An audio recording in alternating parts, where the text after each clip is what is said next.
ಈಗ ಅನಂತ್ ಕುಮಾರ್ ಹೆಗಡೆ ಮತ್ತೆ ಬಾಯಿಗೇರಿ ಇವತ್ತು ಒಂದು ಸಿದ್ದರಾಮಯ್ಯ ವಿರುದ್ಧ ವಾಗ್ದಾಳಿಯನ್ನು ಮಾಡಿದ್ದಾರೆ. ಮಗನೇ ನೀನು ಹಿಂದೆ ಹೋಗಲ್ಲ ಈಗ ಹೋಗ್ತೀನಿ ಅಂತ ಹೇಳ್ತೀನಿ ಅಂತೆಲ್ಲ ಈ ತರ ಮಾತಾಡಿದ್ದಾರೆ ರಾಮ ಮಂದಿರ ಉದ್ಘಾಟನಾ ಕಾರ್ಯಕ್ರಮ. ಅನಂತ್ ಕುಮಾರ್ ಹೆಗಡೆ ಅವ್ರದ್ದು ನಾಲ್ಗೆ ಇದೆಯಲ್ಲ ಅದನ್ನು ಶುದ್ಧೀಕರಣ ಮಾಡಬೇಕು. ಅವರು ಯಾವುದೋ ಅಯೋಧ್ಯೆ ರಾಮ ಜನ್ಮಭೂಮಿಗೆ 22ನೇ ತಾರೀಕು ಹೋಗ್ತಾರಲ್ಲ, ಅವರು ಹೋಗೋದಕ್ಕಿಂತ ಮುಂಚೆ ಅವ್ರು ನಾಲ್ಗೆ ಶುದ್ಧಿ ಮಾಡಿ ಕಳಿಸ್ಬೇಕಲ್ಲಿ.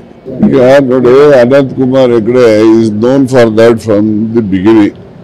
ಈ ಥರ ಕಮ್ಯುನಲ್ ಆಗಿ ಜನರಿಗೆ ಭಾವನೆಗಳನ್ನ ಕೆರಳಿಸಿ ಅವರು ಚುನಾವಣೆಯಲ್ಲಿ ಗೆಲ್ತಕ್ಕಂಥದ್ದು. ಈ ಚುನಾವಣೆ ಹತ್ತಿರದಲ್ಲಿರೋದ್ರಿಂದ 2-3 ತಿಂಗಳು ಇರೋದ್ರಿಂದ ಈಗ ಮಾತಾಡ್ತಾರೆ. ಮತ್ತು ಚುನಾವಣೆ ಮುಗಿದ್ಮೇಲೆ ಮತ್ತೆ 4.5 ವರ್ಷ ಒಬ್ಬರ ಕೈಗೂ ಸಿಗೋದಿಲ್ಲ, ಒಬ್ಬರ ಮುಖನೂ ತೋರಿಸಲ್ಲ, ಏನು ಮಾತು ಆಡಲ್ಲ. ಅದು ಅವ್ರ ಜಾಯಮಾನ, ಅದನ್ನು ಮುಂದುವರಿಸ್ಕೊಂಡು ಹೋಗ್ತಾ ಇದ್ದಾರೆ. ಈಗ ಅನಂತ್ ಕುಮಾರ್ ಹೆಗಡೆ ಮತ್ತೆ ಬಾಯಿಗೇರಿ ಇವತ್ತು ಒಂದು ಸಿದ್ದರಾಮಯ್ಯ ವಿರುದ್ಧ ವಾಗ್ದಾಳಿಯನ್ನು ಮಾಡಿದ್ದಾರೆ. ಮಗನೇ ನೀನು ಹಿಂದೆ ಹೋಗಲ್ಲ ಈಗ ಹೋಗ್ತೀನಿ ಅಂತ ಹೇಳ್ತೀನಿ ಅಂತೆಲ್ಲ ಈ ತರ ಮಾತಾಡಿದ್ದಾರೆ ರಾಮ ಮಂದಿರ ಉದ್ಘಾಟನಾ ಕಾರ್ಯಕ್ರಮ.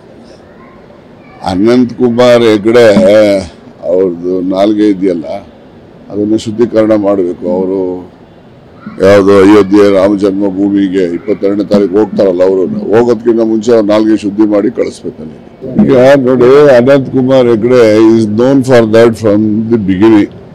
ಈ ಥರ ಕಮ್ಯುನಲ್ ಆಗಿ ಜನರಿಗೆ ಭಾವನೆಗಳನ್ನ ಕೆರಳಿಸಿ ಅವರು ಚುನಾವಣೆಯಲ್ಲಿ ಗೆಲ್ತಕ್ಕಂಥದ್ದು. ಈ ಚುನಾವಣೆ ಹತ್ತಿರದಲ್ಲಿರೋದ್ರಿಂದ 2-3 ತಿಂಗಳು ಇರೋದ್ರಿಂದ ಈಗ ಮಾತಾಡ್ತಾರೆ. ಮತ್ತು ಚುನಾವಣೆ ಮುಗಿದ್ಮೇಲೆ ಮತ್ತೆ 4.5 ವರ್ಷ ಒಬ್ಬರ ಕೈಗೂ ಸಿಗೋದಿಲ್ಲ, ಒಬ್ಬರ ಮುಖನೂ ತೋರಿಸಲ್ಲ, ಏನು ಮಾತು ಆಡಲ್ಲ. ಅದು ಅವ್ರ ಜಾಯಮಾನ, ಅದನ್ನು ಮುಂದುವರಿಸ್ಕೊಂಡು ಹೋಗ್ತಾ ಇದ್ದಾರೆ.